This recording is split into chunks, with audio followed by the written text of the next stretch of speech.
ایک ہم اپنا ریکیپ بھی کر لیتے ہیں. اور آج کی تفسیر بہت زبردست تھی. ہمیشہ کی طرح آپ لوگ محسوس کرتے ہیں کہ جیسے جیسے آگے جاتا جا رہا ہے اس کے اندر ایک خاص قسم کی آپ محسوس کرتے ہیں. جیسے اب چھوٹے بچوں کو کچھ سکھایا جاتا ہے تو ان کو ہلکے ہلکے سکھایا جاتا ہے, پھر آہستہ آہستہ اس چیز میں شدت آتی ہے.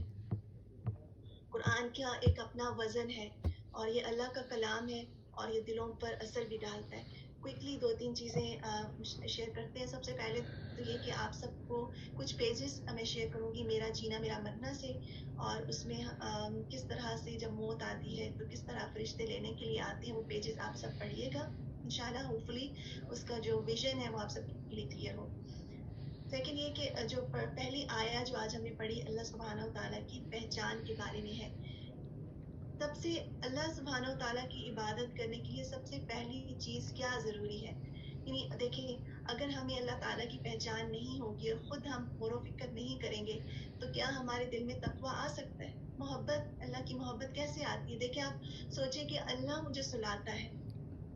اگر اللہ تعالیٰ ہمیں نیند نہ دے تو آپ دیکھیں نیند مانگنے کے لیے بھی دعا ہے نا, وہ بھی سکھائی گئی ہے کیونکہ نیند اللہ ہی نے دینی ہے.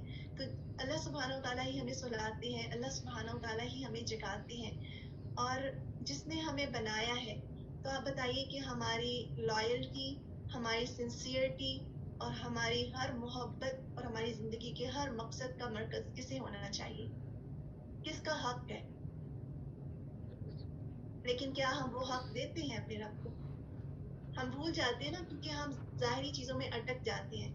ہم اپنی اولاد میں اٹک جاتے ہیں, ہم اپنے گھر والوں کی محبت میں اٹک جاتے ہیں, ہم دوستوں کی محبت میں اٹک جاتے ہیں, دنیاوی چیزوں کی محبت میں الجھ جاتے ہیں اور اصل اپنے رب کو بھول جاتے ہیں.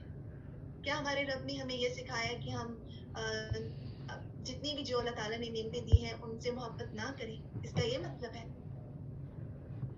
آپ دیکھیں, جب ہم اپنے رب سے محبت کرتے ہیں, اللہ سبحانہ و تعالیٰ کی جب محبت ہمارے دل میں سب سے زیادہ ہوتی ہے, جس نے ہمیں تخلیق کیا, جس نے بنایا, تو پھر ہر چیز اپنی جگہ پر آ جاتی ہے. پھر ہم واقعی جو رشتے ہیں ان کے حق بھی دینے کے لائق ہوتے ہیں. اور اسی طرح آپ دیکھیے اگلی جو آیا ہے وہ هو القاہر فوق عبادہ ویرسل علیکم حفظا.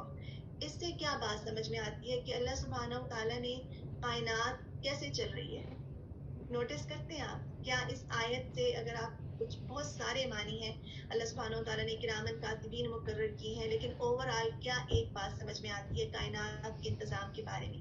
شاذیب نے کیا اللہ تعالیٰ کا کنٹرول ہے پوری کائنات پر. اور دیکھیے اگر آپ کو ایک گھر کا کنٹرول دیا جائے تو آپ اسے کیسے مینج کرتے ہیں. اور دیکھیں اللہ سبحانہ و تعالیٰ نے وہ انتظامات کیے ہیں جو ہماری آنکھ کو نظر نہیں آتے. جو موسموں کی تبدیلی ہے, اللہ سبحانہ و تعالیٰ CCTV فوٹیج ہر وقت الرٹ ہے. بالکل, یعنی وہاں پر کسی قسم کی جو اللہ سبحانہ و تعالیٰ نے فرشتے مقرر کیے ہوئے ہیں وہ اتنے چست ہیں, اپنے کام میں اتنے ڈٹرمنٹ ہیں, اتنے ڈیووٹڈ ہیں کہ جو کام ان کو دیا جاتا ہے اس میں کوئی کمی اور کوتاہی نہیں کرتے. اور اگر ہم اللہ کے بندے جو کہ اشرف المخلوقات ہیں, اگر ہمیں کوئی کام دیا جاتا ہے تو آپ کمپیئر کر سکتے ہیں, کیا ہم اسی طرح کرتے ہیں یا سستی سے کرتے ہیں, یا پھر ہم اس کام کا حق نہیں دے پاتے؟ کوشش کرنا شرط ہے, لیکن بعض اوقات ہم لیزی بھی ہو جاتے ہیں نا. ہم کہتے کسی کوئی کام ہمیں دیا, ہم بس اس کو ایسا ویسا کر کے آگے کر دیں. لیکن اللہ کے فرشتے کام کو احتیاط کے ساتھ بھی کرتے ہیں اور بہترین طریقے سے بھی کرتے ہیں. اسی طرح لائف از امانت.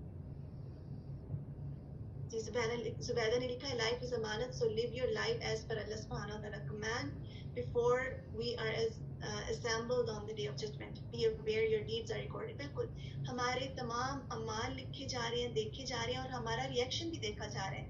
ہم کیسے کام کرتے ہیں اللہ کی خاطر, ہمیں جو ذمہ داریاں دی ہیں ان میں ہم کیسے ہیں. تھکن بھی ہمارے ساتھ ہے, کمزوریاں بھی ہمارے ساتھ ہیں, لیکن اصل چیز جو ہوتی ہے دل کی لگن. اگر کوئی بھی کام ہم لگن سے کریں گے نا وہ خود بخود خوبصورت ہو جائے گا. تو ہم نے اپنے اپنے دلوں کو چیک کرنا ہے. اسی طرح آج ہم نے یہ بھی سیکھا کہ جب ایسی محفلوں میں بیٹھیں جہاں پر اللہ سبحانہ و تعالیٰ کی نافرمانی ہو رہی ہوگی, اور ماشاءاللہ ہم سب قرآن والے ہیں نا, بہت سارے ایسے طالب علم بھی ہوتے ہیں جو انہوں نے علم تو حاصل کیا ہوتا ہے لیکن وہ ایسی محفلوں میں بیٹھ کر وہی کام کرنے لگ جاتے ہیں جو دوسرے لوگ کر رہے ہوتے ہیں. اللہ سبحانہ و تعالیٰ کا حق ادا نہ ہوا. بالکل. تو اس میں آپ دیکھیے کہ ہم اب علم آنے کے بعد ہمارا عمل کیسا ہونا چاہیے. اگر کہیں پر ایسا ہنسی مذاق ہو رہا ہے جس میں دین کا مذاق اڑایا جا رہا ہے تو کیا ہم ان کے ساتھ ہنسنے لگ جائیں گے؟ ہم بھی ان کے ساتھ شامل ہو جائیں گے. ہم اپنے اس قرآن نے جو ہمیں وقار دیا اس کو برقرار رکھیں گے. ان سے نفرت نہیں کریں گے, ان کا دل نہیں دکھائیں گے, لیکن محبت کے ساتھ ان تک بات پہنچائیں گے. ایک چیز جو ہمیں اپنے اندر لانی ہے وہ حکمت لے کر آنی ہے, کیونکہ جب ہم دوسروں سے معاملہ کرتے ہیں تو ہمارے دل میں پھر ان کے لیے ناراضگی آ جاتی ہے, اور ہم اپنی بات اس طرح سے پہنچاتے ہیں کہ وہ ان کو ہمارا وہ انداز یاد رہتا ہے, بات یاد نہیں رہتی. تو اس طرح سے, اور خود ایگزامپل بنے. فرسٹ آف آل آپ ایگزامپل بن جائیں گے تو دوسرے لوگ خود آپ سے متاثر ہوں گے.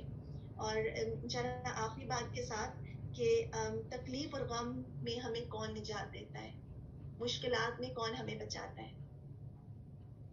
ہم سب جانتے ہیں نا, کیا اللہ کے علاوہ کوئی تکلیف ہم پر سے اٹھا سکتا ہے؟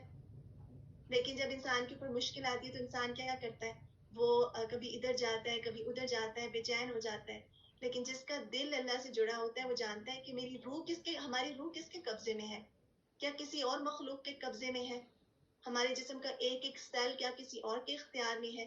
ایک اللہ کے اختیار میں. تو کیوں نہ ایک ہی اللہ کو راضی کر لیں, کیوں نہ اسی کی خاطر اسی کے لیے سنسیئر ہو جائیں. اگر ہمارا دل اس کے لیے خالص ہو جائے گا, ہمارے دل میں ہر چیز اپنی جگہ پہ موجود ہوگی اور سکون بھی ہوگا. تو اللہ سبحانہ و تعالیٰ ہم سب کے دلوں کو اپنے ساتھ جوڑ دیں, اور جو ہم سے کوتاہی اور کمی ہوتی ہے وہ ہماری اپنی کمی کی وجہ سے ہوتی ہے, جو کچھ اچھا کام ہوتا ہے وہ اللہ تعالیٰ کی رحمت اور فضل سے ہوتا ہے.